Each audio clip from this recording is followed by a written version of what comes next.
everyone, and welcome to this episode of the Tennis IQ podcast. I'm Brian Lomax. And I'm Josh Berger, and today we're going to be discussing the concept of flow.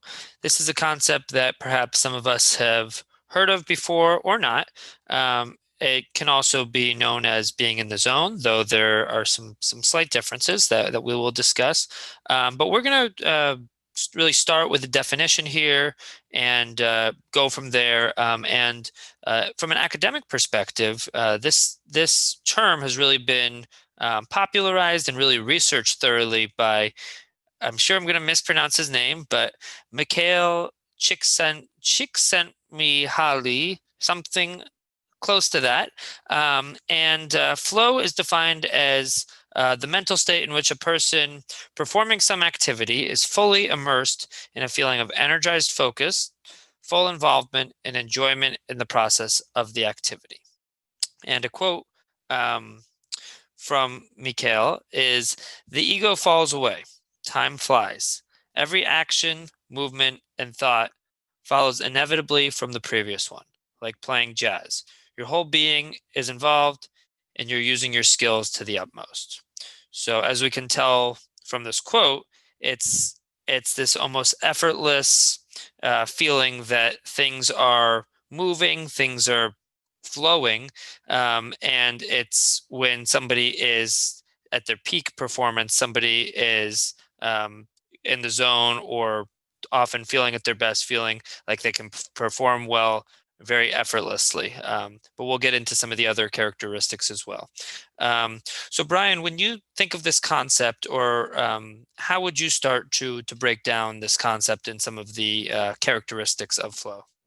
I think first, Josh, is to realize that flow is not necessarily restricted to sports, although we're going to talk about it really from a tennis perspective. But you may, feel in flow doing some aspect of your homework or your job, or it could be some hobby that you get into, and so we can feel flow in a number of different contexts.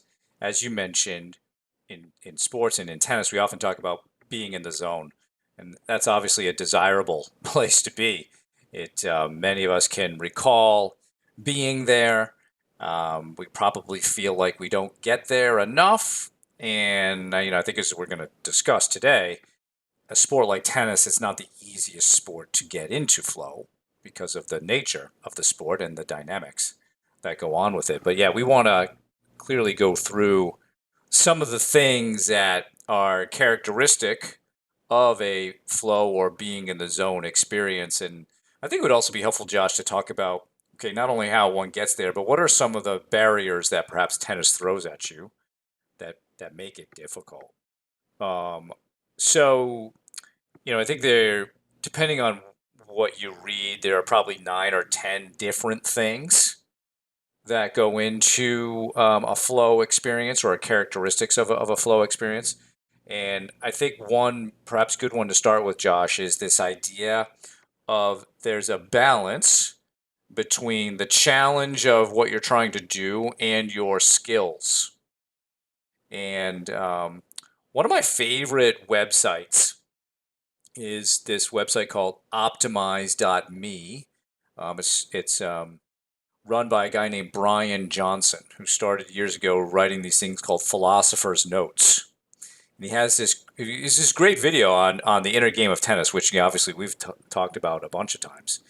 And he explains sort of his 5 big ideas from that book. And one of them is kind of inserts this idea of flow into one of his big ideas, and he draws this really nice graph of what he calls that challenge skills balance.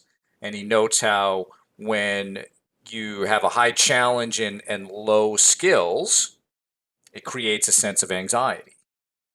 But if you have high skills and a low challenge, that can create a sense of boredom. And so we're always looking to maximize that challenge skills balance so that we can create a state of flow. And so, even as tennis players, sometimes we're going to play people who aren't as good, or maybe people who are way better. than we are, right? And that can be challenging. In how do we deal with that? But then we're gonna have people right in our zone, and so I think that's it's a good thing to realize, and maybe there's something that we can do in those mismatched situations so that we can still perform well, even though maybe we're overmatched or the opponent is not quite as good. So I think that's an interesting one, right? To really think about, okay, where are my skills? What's the challenge I have in front of me? Can I kind of match that up so that I feel really engaged? So what do you think about that one, Josh? Yeah, yeah. I guess one thing I would add to that, and one of the other characteristics or one of the other ways to get into flow, is through really having clear goals and Yeah. to form some goals for yourself. So as you mentioned, sometimes there will be situations where you're playing somebody a similar level to you. Sometimes it'll be somebody stronger or weaker, or you perceive it to be that way. But what's important for any athletes listening is to be able to create challenges and create goals for yourself. So, regardless of who is on the other side of the net, or that was one or two players on the other side of the net, are there certain things that you can challenge yourself to do? Maybe it's a certain aspects of your game. Okay, I know I'm playing this person who's a couple of UTR points lower than me. I am going to really challenge myself to be aggressive with my serve today, or to put myself out of my comfort zone in some way and still challenge myself. And still create those challenges that do match up with my skill set, and find those challenges on that day where maybe it would be easy to just sort of rely on that playing style that you usually use, and win that match that way. But to still be challenging yourself in a match like that, I think is something that helps a lot of players. So having that clear goal and forming it based on whatever's in front of us. So sort of creating that challenge artificially at times, based, regardless of who's on the other side of the net. Yeah, I think that's exactly right. Um, we do want to set those challenging goals when we're in those mismatch situations. I'm working with a young player right now, and we did this exact thing. He was entering a tournament in which he was clearly going to be the best player there, and we set some very specific goals for him to work on in each match, and basically said these are the most important things this weekend, not the result. And he it was one of those situations where he should have won, like 0 and 0 and 1 and 1, right, based on what you would see in paper, and he did. And because he had these great goals that we had set, he was able to do that more efficiently. And I think you can do this also when you're overmatched. Yep. It's not so much about perhaps winning the match, but maybe it's about making the other person work harder. Can you extend points? You know, things like that, or maybe different tactics you want to try out. How can you sabotage? Do some of those things, and so then that keeps you kind of in the match as well, right? You're working on very specific things as opposed to being so concerned with the mismatch, and perhaps you give the match away, or sort of lose it in the locker room, or lose the match before you even begin, right? So I think, yeah, these two things. I mean, when we talk about being in flow, there's that challenge skills balance, but then regardless, you ought to have these clear goals. But this is something you can use to challenge yourself to be more focused, even in these other situations as a tennis player. So I think that's tremendously important that we always have some clear goals that we want to accomplish, and it may just be it could be technical, it could be mental, it could be strategic, right? There's a lot of different categories. These are great things to work on with your coach, or a sports psych person, if you're consulting with somebody like that. But great idea to set these process or challenging goals maybe the day before your match, so that you can be reading it and then just reviewing it on the day. Maybe even do some visualization of that. So I think those are two aspects of being in flow or being in the zone that really work nicely together. What do you think is maybe the next characteristic of flow that we should talk about? I think a big one is to really this focus and concentration piece. Hmm. Um, so to really be focused and concentrated on the task at hand. So if somebody is in flow, they're generally not distracted by something else that's going on in that moment, whether that be the opponent or a fan or a line call, but they're focused and they're concentrating on whatever that mission is, whatever that task is. Maybe it should be that point that's right in front of us, right in front of them. They're not generally they're not fixated on that line call that they disagree with from the game before, but they are focused on that point in front of them, or regardless of what happened in the point, they're ready to play that next one.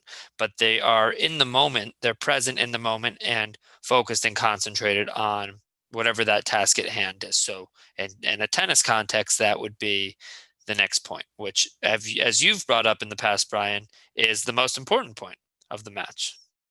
Yeah, and I'm actually when you brought that up, Josh, it reminded me of a quote that I recently read. Um, and this is from an article that Terry Orlick, who's a Canadian sports psychologist, wrote a fantastic book called In Pursuit of Excellence. And um, he's got this quote from a golfer.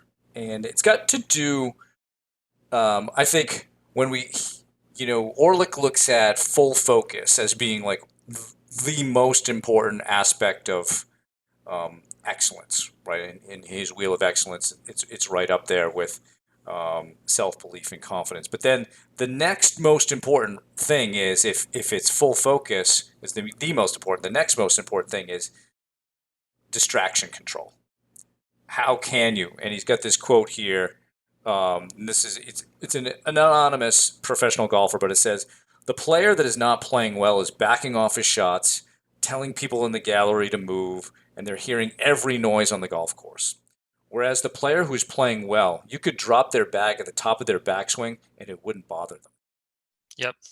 right? And that's I think exactly about being in flow and in the zone, and sort of it makes the point of what you were just saying, Josh, about how um, you've got that full concentration on what we're doing in the moment. So it's not only thinking about, yeah, this next point, but even while you're playing, there's this just so focused on maybe just the ball, or you've just got this real sense of your strategy. I'm breaking down this opponent's backhand and I'm just like fully into that. And I'm just over and over again hammering that or executing a particular pattern or play. And you're not even really thinking about it, right? But you're just so focused on that. So I think that goes well also with your clear goals piece, because maybe, like I just saying, maybe the game plan that you devised as part of your goals before the match is the item that you're really focused on in that moment. Yeah, yeah, I think that's very important. And the piece that I would add on to that is the feedback piece. That you have clear goals, whether that's something strategic, whether that's something mental about your body language or going through your routine each time. But you have these clear goals and intentions that you set out, but it's very important to be receiving feedback along the way during that performance or during practice, I would add, so that you know if you're hitting these targets, if you know that you're whether or not you're achieving these goals as you go. And as we know, for better or worse, tennis is a game of instant feedback, which, as we've talked about in this podcast, is one of the things that makes tennis so tough, and particularly the scoring system of tennis can make that so challenging. So you'll be receiving one form of feedback, certainly in a match, of whether or not you're winning points, but to be able to determine for yourself based on those goals that you've set, and whether or not you're hitting those targets and achieving those goals, and to sort of be able to either have a coach or somebody help you with receiving feedback really on the practice court, or maybe on the match court if it's that sort of situation where a coach can be present, but also to be able to give yourself feedback on whether or not you're achieving what you're setting out to in terms of those goals and ambitions. Yeah, and I think in the flow literature, it refers to unambiguous feedback, which tennis doesn't give you a ton of. I mean, Yep. yes, some unambiguous feedback that you get in tennis is I see the ball land in the court. That's, objective. But there's a lot of ambiguous feedback going on, because some of it is our perceptions of what may be happening. So, say it's 3-all, you could be feeling like I'm not playing very well. And that could be, that and you're giving yourself that feedback. While somebody else could be watching, on the side of the court and think you're playing amazing. Right. And so it's like two different perspectives, same performance, different, bits of feedback going on there. So I think when we talk about this one, probably have to train ourselves to, especially when we're competing, to give ourselves feedback that's productive toward trying to achieve the goal of winning the match or playing to win, right? Or performing your best. And so I think it's important to manage that feedback, not to necessarily be, in dreamland about it, like, oh, that's a great mistake or something, but um, optimistic at least that we can, all right, I think when we talk about the inner game of tennis, a lot of it is that neutral approach, non-judgmental approach, and I think this is where we have to be careful with respect to feedback during a match. Can we make it non-judgmental? Can it be just like, oh, okay, that needs some work, and move on, right? Or hey, that was okay, fine, move on, or whatever. So this one I think is a tricky one because, like you said, there are a lot of different things going on the tennis court, and that are giving us, sort of sensory feedback. Which ones do we pay attention to, and which ones do we choose to put aside? And then that also probably factors into the concentration on the task at hand. Yeah, no, you bring up a good point that the the feedback has to be made in the correct way, so not letting our own ego and our own judgments cloud the type of feedback that we're receiving. So if you miss a backhand into the net, for instance, it can be very easy to fall into the trap that, oh, I always do that, my backhand is the worst, where instead a better form of feedback would be, okay, maybe I didn't rotate enough on that backhand, or I didn't get my racket back far enough or soon enough. But just simply trying to see things as they are and detaching our ego from it, or at least trying to, can help. Can help that feedback be more non-judgmental and more, as you said, unambiguous. Um, so I would agree that that is, and as you said, the literature points to that being a key characteristic and an important piece to achieving a flow state. Yeah, and maybe because tennis is a dynamic sport between two individuals, um, the ability to provide a ton of unambiguous feedback is difficult because I could see that ball land in, but maybe the opponent has a different perception of where that ball landed. So even something that would, on the face of it, appear to be unambiguous, the ball was in, um, maybe it was deemed not so, Yep. right? And so that can be obviously problematic for the tennis player when it comes to getting into flow. Um, I think another one to talk about here is this sense of control that we have, right? When we're in the zone or in flow, we feel like we're the ones who are in control, or we at least feel like we are exercising some control over our own game. I think this has a lot to do with this sense of knowing that you have the required skills to be successful, right? So we go back to the challenge skills piece. You feel like, hey, I can be successful given the skills that I have. So I think that we could relate that then to confidence.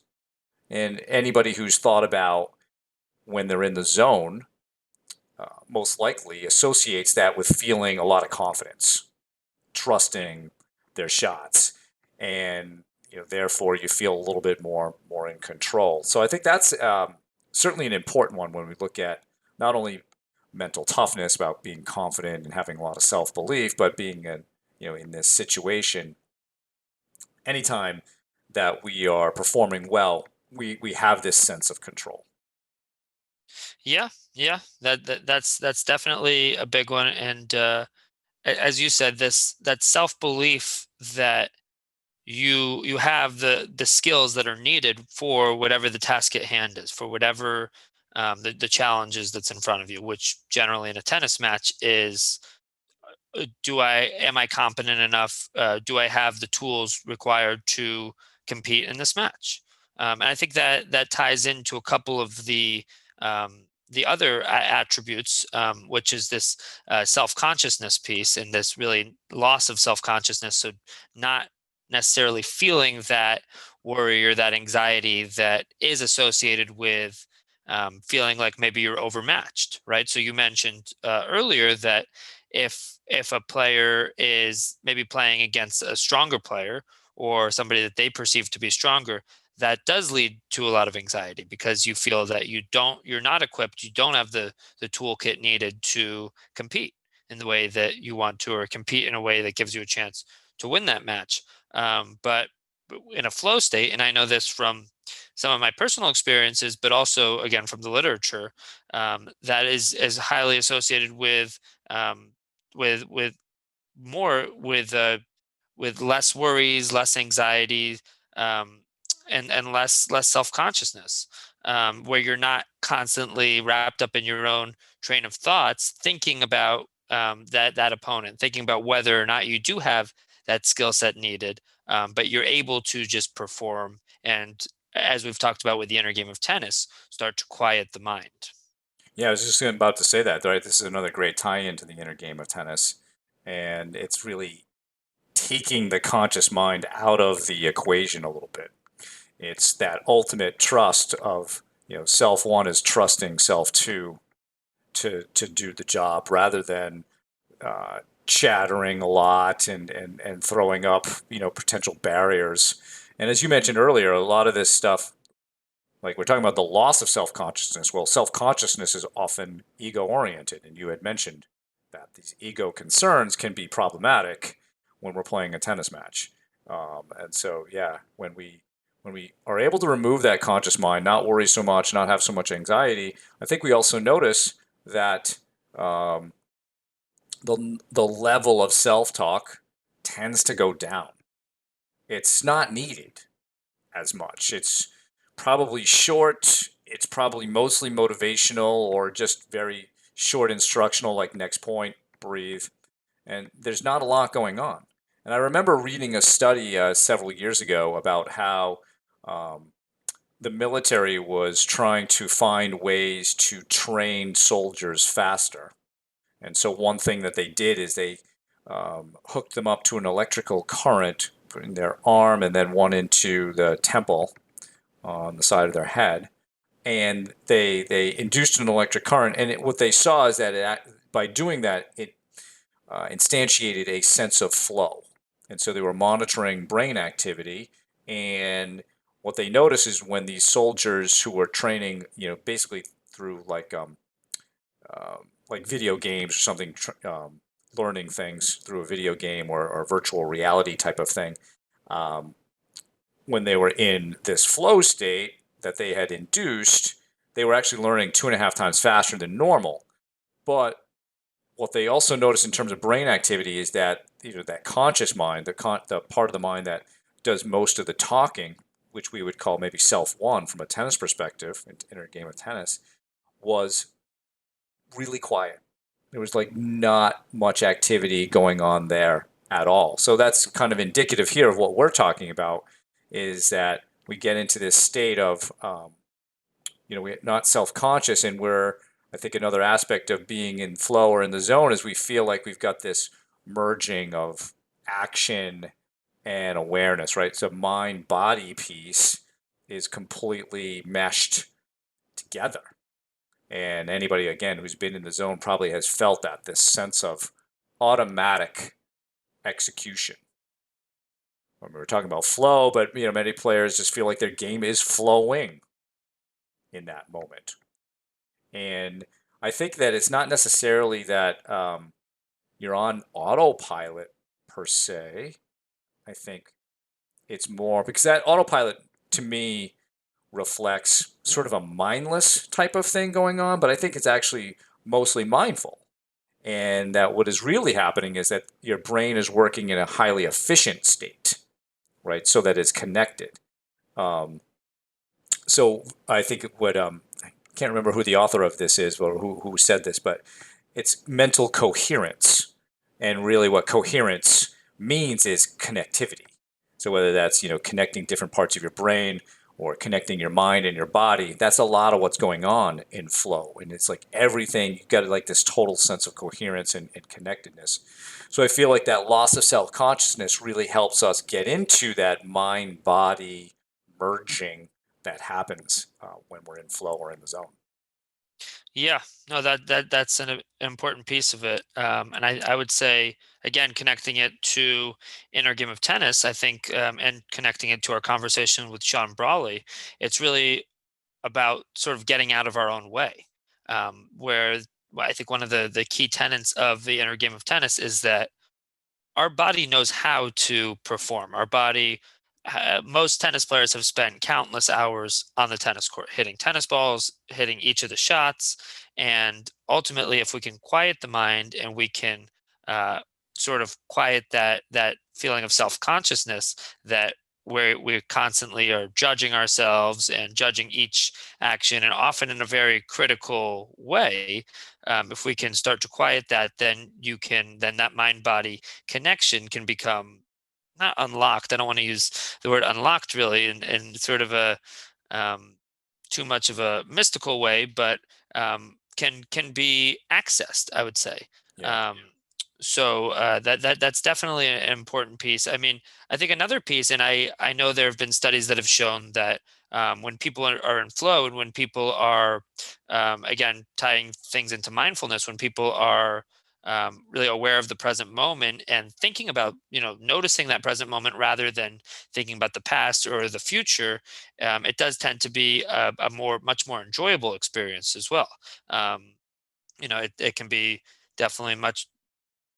Oops, sorry. It's definitely an experience that is associated with a lot more positive emotions, as we've talked about in our positive psychology episode, a recent episode, how many of these positive emotions are accessed by simply being aware of the now, of that present moment, rather than thinking about the past and maybe what we wish we could have done differently, or worrying about the what ifs of the future. But flow states tend to certainly be much more associated with many positive emotions. These effortless feelings, feeling like there's no unnecessary thought, feeling like you're going through that process without any sort of self-consciousness or second guessing of yourself, but feeling like you can perform in a more natural way, where you're not just going through the motions, but you're able um, to to go for it really, and without necessarily holding back or second guessing yourself, thinking, okay, what if I miss, what if I lose this match, why did I do this, but rather being able to access that skill set, and enjoying that process of accessing your skill set and playing in the type of format, or the type of way that you want. Yeah, I think the enjoyment piece of the zone or in flow is challenging for tennis because it's different. Let's say I one of my flow activities was writing. Well, it's totally controllable, right? And I like to write, and so I enjoy that, and I can get into flow with writing. But when we hear tennis players talk about enjoyment, it almost is always a product or a result of something, right? Playing well, as opposed to a precursor to playing well. And I think that's one of the challenges with tennis and this experience, because we should all have a sense of, hey, tennis is supposed to be fun. I do this because I love to do it. I do this because it's internally and intrinsically pleasing to me. It's purposeful, right? I want to play tennis so I can become the best that I can play. Um, Sometimes those thoughts are not thought of enough before you play, and so I think one of the barriers to players always enjoying themselves is how they decide that it's fun, and they often decide based on how they're playing. So could we do a better job here of saying, okay, I'm going to enjoy this. I'm going to enjoy the struggle. Tennis is a struggle. I know it will be difficult today, but that's why I'm here. I'm here to embrace that challenge, embrace the struggle so I can get better. Um, when you have that type of mental model with respect to competition and playing tennis, I think you have a better chance of enjoying the whole process as opposed to, well, I enjoy playing well and I do not enjoy playing poorly. I mean, that sounds basic, but if that's how you go about it, you're less likely to get yourself into the zone or in flow. That's sort of my thought on that. And so I know when I work with players, I work a lot on that enjoyment piece, because many players, when we ask them to study a great performance and to pick out aspects of that performance that they think were important to creating it, very often enjoyment shows up as one of those things, and it's almost 100% of the time um, that they base their enjoyment on how they played, not that they went into the match looking to enjoy themselves. Yeah, no, that's a good point. I mean, I think I would tie this in with this feeling of looseness, and we talked a lot about that with Jeff Greenwald. That feeling like you can be loose, feeling like you're not feeling tight and anxious and nervous and trying worried about whether each shot that you're hitting is going in, but being able to feel loose and go for it and enjoy yourself and enjoy that process of competing. And I think a big part of that is doing the work ahead of time, having these conversations. Maybe it's with a coach, maybe it's with a sports psychology professional. Thinking about why it is that you play in the first place, so that when you are out there and it's 6-all, in the second set tiebreak or third set tiebreak, that you're not thinking, oh, why am I in this situation? I had all those opportunities earlier in the match, but instead it's, hey, we live for these moments. Like this is my time to shine. So it's if you've done the work ahead of time, if you've mentally rehearsed these sorts of situations, then you can access those types of perspectives and mindsets when in those moments and enjoy that moment where maybe if you don't view things in that way and you're feeling more self-critical in that moment, or maybe even tied into your own ego and, oh, I should be beating this person. I can't believe that this match is so competitive right now. This match should be over. Really thinking about our ego and comparing ourselves in that kind of a way, then it's really tough to enjoy that moment, because then we've talked about challenge, whether viewing something as a challenge or a threat, we think more about what we have to lose from that situation. Like, okay, what are people thinking of me playing this match so tightly against this opponent, or what's going to happen if I lose, rather than, hey, this is a challenge, right? I'm going to try to do my best here, and I'm going to try to enjoy this moment and this challenge or opportunity in front of me. Yeah, and if we can have those better perspectives, then we can construct better emotions in the moment. And I Yep. think that that's really the important thing. Like you said, doing that pre-work is setting an intention like that. I mean, you could even set as one of, I don't know if it's necessarily a clear goal, but you could certainly set an intention of, all right, I'm going to enjoy myself today, or I'm going to enjoy the struggle. That 6-all moment that you mentioned is great. It's like, all right, doesn't matter how we got here, we're here. I might as well embrace this situation and try to make the best of it and do the Yep. best I can. Um, there could be a million paths to 6-all in a set. You could have been up 5-0 and blown a lead, or you could have been down love 5, or it could have been, on serve all the way. A lot of different things that could drive how you got there. But once you're there, it actually doesn't matter anymore. You're there and you've got a shot. And I think if we can bring that, do some pre work on that, being ready for it, and then try to enjoy that challenge in that moment, we definitely have a chance of playing better and a chance of winning. Um, I think I think there's maybe only one more characteristic that we haven't talked about. You can correct me if I'm wrong, Josh, but it's this sense of this transformation of time. And again, I think that this is one of those ones where if it were like a solo activity, like me writing, I might, feel like time flies. And everybody's sort of said that when they're doing something fun, right? Time flies when you're having fun. That's very much a flow type of thing. Another transformation of time could be, and we do hear this sometimes in sports, is that things sort of slowed down for me out there. I felt, and maybe that's also being related to being in control. I saw the ball really well. It just felt like I was in total control. Everything was nice and slow. Um, and I actually don't hear that often. I do hear it occasionally from tennis players that they report that. But it's an interesting concept that perhaps now that we're bringing it out, perhaps players can think about: have they felt that type of thing? And it could even just be the speeding up. Like maybe you played a 2-hour match, but it felt like boom, went like that. And so I think that's an interesting aspect of being in flow and being in the zone. Yeah, no, that's definitely an important piece, and I've had more experiences in my own personal life, and also through speaking with athletes where time has definitely moved a lot faster. Um, and the other thing I would add to this is when time can slow down, and you talk about players who really say that they've seen the ball really well, or the tennis ball looks like the size of a basketball or something like that.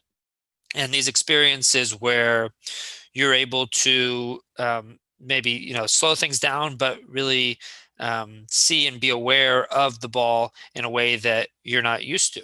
And I think this ties into an important point that trying to notice when noticing our experience and noticing things like time, or noticing how are we perceiving the ball in this moment, even noticing how we're feeling, because some of these characteristics of flow are can be apparent, or um, can take place when all the other times when we're actually not in those moments. And I think an important point here is that as we, as sports psychology professionals, as coaches, as tennis players, we do have that goal of achieving flow, but we know that ultimately there will be plenty of situations where we don't actually achieve flow. But many of these attributes that we're talking about, whether it be mindfulness and that awareness of the present moment, whether it be that loss of self consciousness, whether it be that self belief in ourselves, or some of these other attributes, um, all of these are going to ultimately help us perform well. So whether or not we actually achieve flow on any given day or any given performance, focusing on a number of these attributes, which are things we've talked about in this episode as well as past episodes, will help us to perform at our best. Yeah, and I think that's a key point, is that it's not easy to get into flow in a sport like tennis. Because again, like we said earlier, it's dynamic. You have a direct opponent. It's very different than a solo activity, or even a sport that is individual, but also not with a direct opponent. You could think of something like figure skating, or different downhill skiing events, different equestrian events where you're the only one out there and you pretty much know maybe you have a course or maybe you have a program or a routine and that you're going through that. Tennis is a lot more dynamic. You have somebody on the other side or a team on the other side of the net that doesn't want you to play well. You've got a lot of different things going on that you could pay attention to that could take you out of being in flow or being in the zone. There's so many different things you could focus on, and so it's hard. It's elusive. But you have mentioned in the past, renowned sports psychology professional Ken Ravizza, how he spent a lot of the first part of his career trying to help athletes get into flow and in the zone, and then made a switch later to helping them more with dealing with adversity and understanding they may not play well and strategies for all of that. And I think as we discussed, before we started to record, we don't want it to be a binary choice between these two things, right? I think it's a mixture of, hey, it'd be great to get into the zone. So we want to know like what that's like. But we also have to realize there's a ton of things that can go wrong in a tennis match. You should expect adversity. You should expect things to go wrong. But many of the things that we learn from about being in flow or how one may get into flow are very helpful in dealing with the different things that could come up in a tennis match. So in that, we'll go back to that 6-all moment. What's something that we could do even if we're not playing great? Well, we could just take a few deep breaths, like from a mindfulness perspective. We could use some imagery in that moment from like an inner game of tennis perspective, right? I could plan out the next point using some visualization. These are all great things to help you deal with situations. You may not end up getting in the zone, but a lot of these techniques come from trying to create peak performances. Yeah, yeah. And I like that you brought up the Ken Ravizza piece because, as you said, he spent a lot of time um, helping, studying this concept. I think he was one of the pioneers of some of this research on peak performance, on flow, but came to the conclusion ultimately that the vast majority of time you're not going to be able to be in flow. So if you're constantly focused on, oh, I need to be feeling this way, feeling like I'm in flow, feeling great in order to perform well, then there's going to be plenty of situations where you're not going to be performing well because you've almost convinced yourself it's not possible because you're not feeling at your best. So that as sports psychology professionals, part of our goal should be to help athletes to perform well and to compete well, regardless of how they're feeling.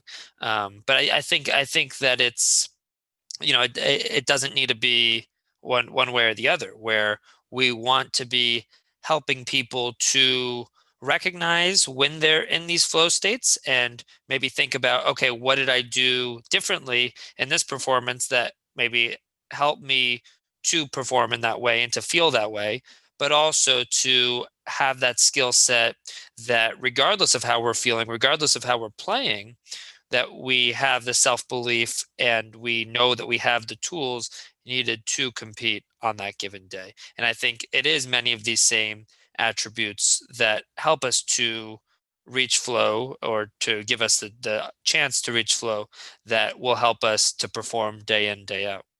And so I think a takeaway for listeners is to try to learn more about these attributes of flow, how or understand them more deeply, then how to make them a part of your tennis, whether that's, I think there's going to be some pre-match things one could do, and then application of these things after, and then even a post-match piece of evaluating how that went along. I think from if anybody's interested in further research, there's a book called Flow, which is by Mihály Csíkszentmihályi, and he also co-authored a book with Susan Jackson, Flow in Sports. So that one actually might be a good one to start with. It's an easy read, goes through each of the 9 or 10 different things there, and gives you a better sense of how you can start to take control of these things, and maybe how you can use them to apply to the different adverse situations that will come up in tennis matches. Yeah, yeah, and as we all know, as tennis players, tennis enthusiasts, etc., tennis is it's not always pretty. There's going to be those ups and downs that are inevitable just about every time we get out on court. So those adverse situations will be happening point by point. It might be, we're up 40 love, and then the next thing we know, we're at deuce, or we as that situation we talked about before where you start off 5 love and the next thing you know you're in a tiebreak. So being able to handle whatever types of situations that you're in, whether you're feeling great and able to get into that flow state, or able to feel like you're reaching peak performance, or whether you're not, and when you're in that mode trying to figure out what can be done right now to help improve my performance, to help get me to a point where I can perform and compete well. Yeah. So hopefully the listeners get a lot out of that discussion, with respect to flow. I think it's an important topic, not only about getting into the zone, but then managing how you compete while you're actually on the court, facing all the different adversities and distractions that are just natural as part of the sport. So that's our show for today. We want to thank you for listening. For more on the show, please check out our show notes. If you have any feedback or questions, please email us at tennisiqpodcast@gmail.com. You can also use the Twitter hashtag tennisiq. Additionally, please subscribe to the show on your podcast platform of choice, which includes YouTube, so you can be notified of new episodes. We also have Instagram posts with our latest episodes. Thanks again, and we will talk to you soon in our next episode.